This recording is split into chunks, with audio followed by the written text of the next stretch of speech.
This video is the first of any potential addendums to my all-inclusive video series on the Xeno franchise. If you haven't already, I highly suggest watching it, as this video is a continuation of that series. It's now been a little over a year since I finished up my, at the time, all-inclusive Xeno franchise Retrospective. I really wasn't expecting to return to the series so soon, least of all to Blade X, which I already wasn't too keen on. But with the announcement of new quality of life improvements and new story content, I was pretty optimistic. If you want to hear my thoughts on the original game, then just refer to the original Xeno video. But since I had left out some parts related to that game out of the original video, due to finding talking about them not really necessary and the video already being big enough, I guess now is as good a time as any to do that. As well as talking about the changes and additions in Definitive Edition, of course. The first thing I left out is more or less its own thing entirely, so I'm giving it its own category. Leading up to the original game's Japanese release, the official Japanese Xenoblade X website was frequently updated to host several short stories that take place before Cross wakes up. As always, I'll have a link to the translation of the entire site as well as the original page in the description. Much like most of the Blade series and some of the Saga site materials, they were written by Yuichiro Takeda. The issue is that, just like the game they're a prequel to, these stories are painfully uninteresting. The writing is still stiff, the characters devoid of any personality, and the scenarios uninteresting. Just about the only purpose they serve is to enhance the world building. They're there if you care about that kind of thing, but if you're playing Blade X for the story, I think you have bigger problems to deal with. Now for the game itself. While it's mostly remained the same, there are quite a few changes that do definitely make this a much better experience. For one, the game looks really pretty now. I've always been of the opinion that the original Blade X looked great environmentally, but now it's even prettier. The game generally resembles Saga 3's art style now, which I do quite like, but the character models unfortunately are still a total mess, and no matter what you do, Cross still looks like shit. And even then, that's not really consistent. Despite the graphical enhancements, the art style shift is pretty noticeable, and the game ends up getting a completely different vibe because of it. There's actually a funny thing going on where some characters have significantly more detailed textures than others. It's actually pretty jarring, all things considered. The camera is way better now though, so are the controls for the scale. It's still slippery as shit, don't get me wrong, but it's become a lot more manageable. I think you now also jump a little higher, increasing the Caucasoid maximum jump height ever so slightly, but I'm not going to take out my Wii U again just to test that. Some tracks also got remixes, which sound a bit fuller, I guess, and in the case of the flight theme, you get to choose between the original track, the new one, and the version without vocals. They also made the game significantly more single-player friendly, by having all of the online-only stuff be available through offline as well. By far the best change in my opinion though has to be the removal of the blade leveling system. Originally, aside from just needing to grind out levels, money, and Myranium to fund Lockheed Martin, which we'll get to in a bit, you also needed to grind out your overall blade level, which was necessary to unlock more quests and material, as well as leveling up your field skills. All around, it was a dogshit system, and I'm glad it's gone.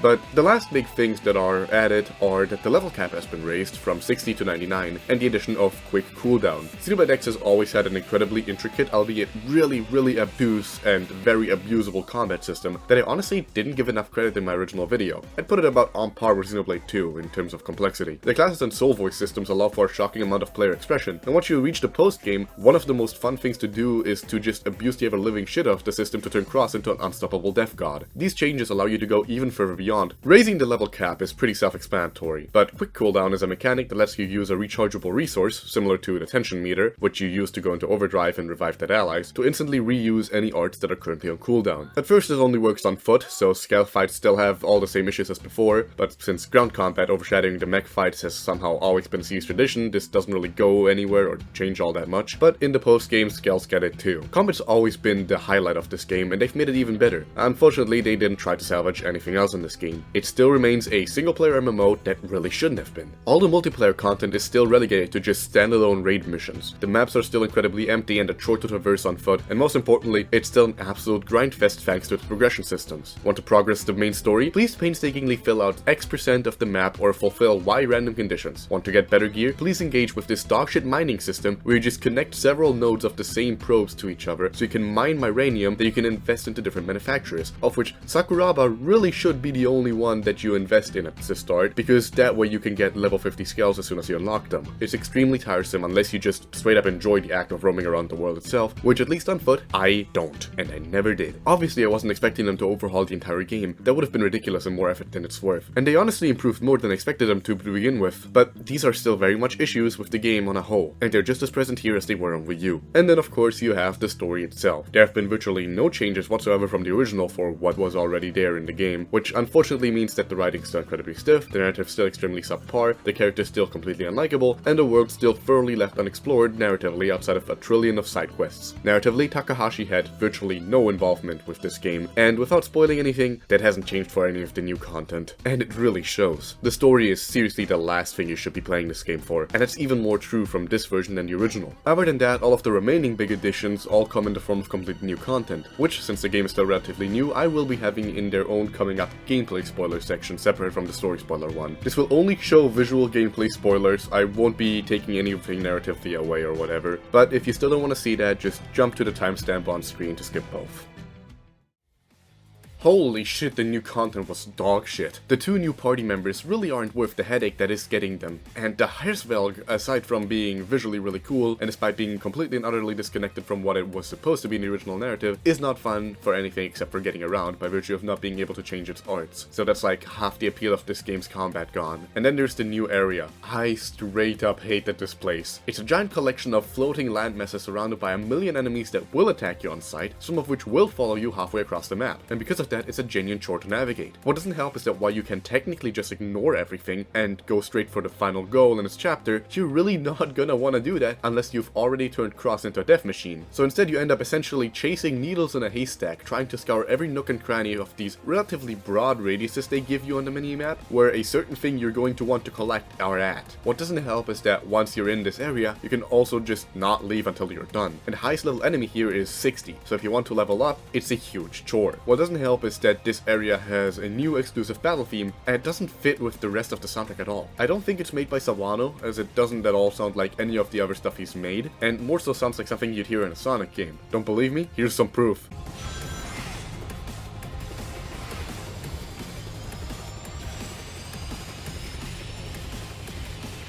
The big new enemy in the story chapters, the ghosts, are also just a genuine chore to fight. You can only damage them on their glowing weak spot, which isn't just an annoying target, but sometimes your party members will just completely ignore it no matter what you tell them to do. And they'll be attacking its body, accomplishing absolutely nothing. It gets especially bad when they make you fight multiple at once, because you're forced to take them on one by one without any variation, because your party members straight up refuse to find the weak spots themselves. Having to babysit the AI was already a massive issue in the original, but with the ghosts it's so much worse now. That's pretty much all I have to say about the new gameplay content. So from here on out, it's all spoilers for the new story content. Obviously this is also going to tie into the original Xenoblade X narrative, but also the Xenoblade trilogy and the entirety of Xenosaga. If you don't want to see me talk about that, then skip to the timestamp on screen to jump to my closing thoughts on this remaster.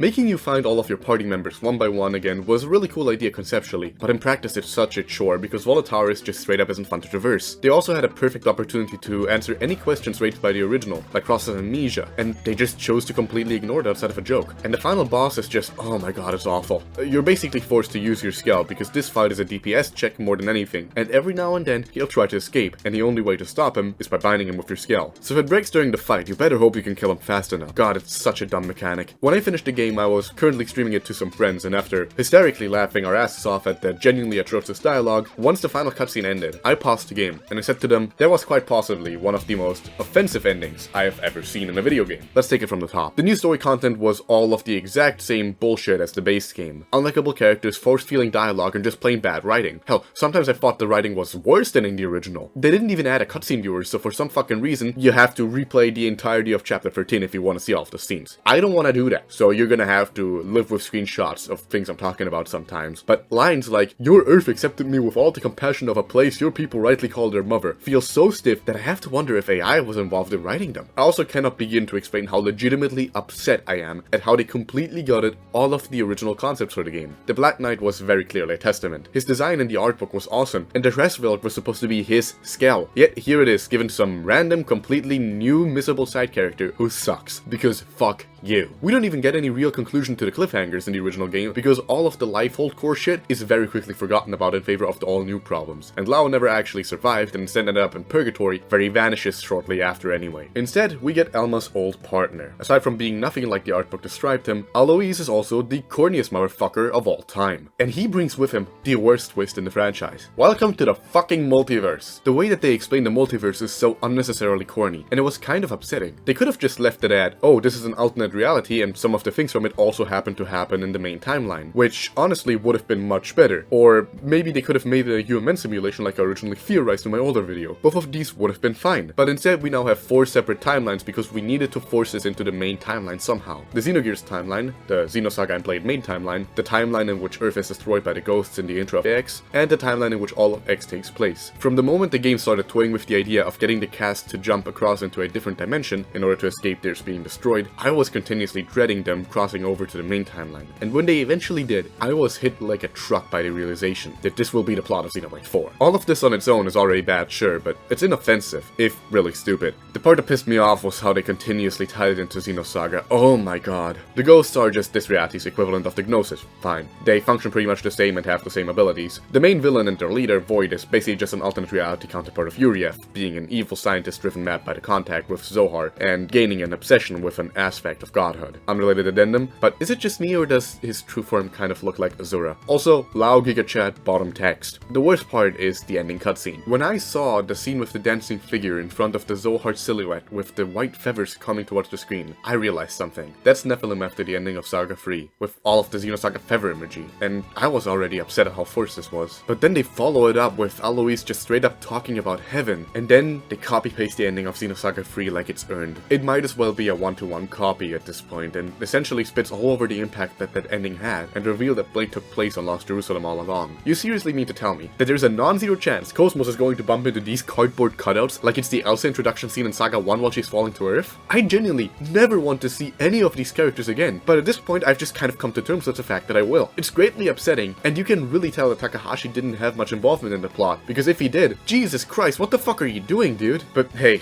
if there's a silver lining, then it's that Future Redeemed made Rex likable. So here's hoping that Monolith can make a miracle happen again and make the cast of X also likable. And if not, then I hope that the moment they land on Earth, the Elsa crashes headfirst into them, killing everyone on board instantly. That would be nice. But as it stands, all of this has genuinely made Blade X go from a game that I thought was cool, albeit extremely flawed across the board and loved wasting your time, to born on my most hated Xeno game to date. And I now owe every Blade 2 fan a heartfelt apology.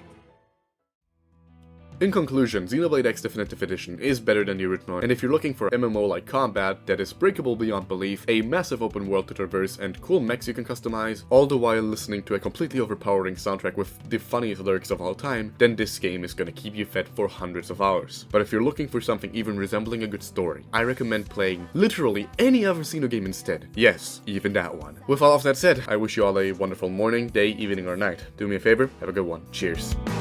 Always look up to the sky. Is this thing on? Am I all alone? Is anyone there? I need a bigger gun. Don't cry, little Xenoblade fan. Uncle Monolith has enough Xenosaga imagery to feed you your entire life. Takahashi! Get the Zohar! The boy's hungry!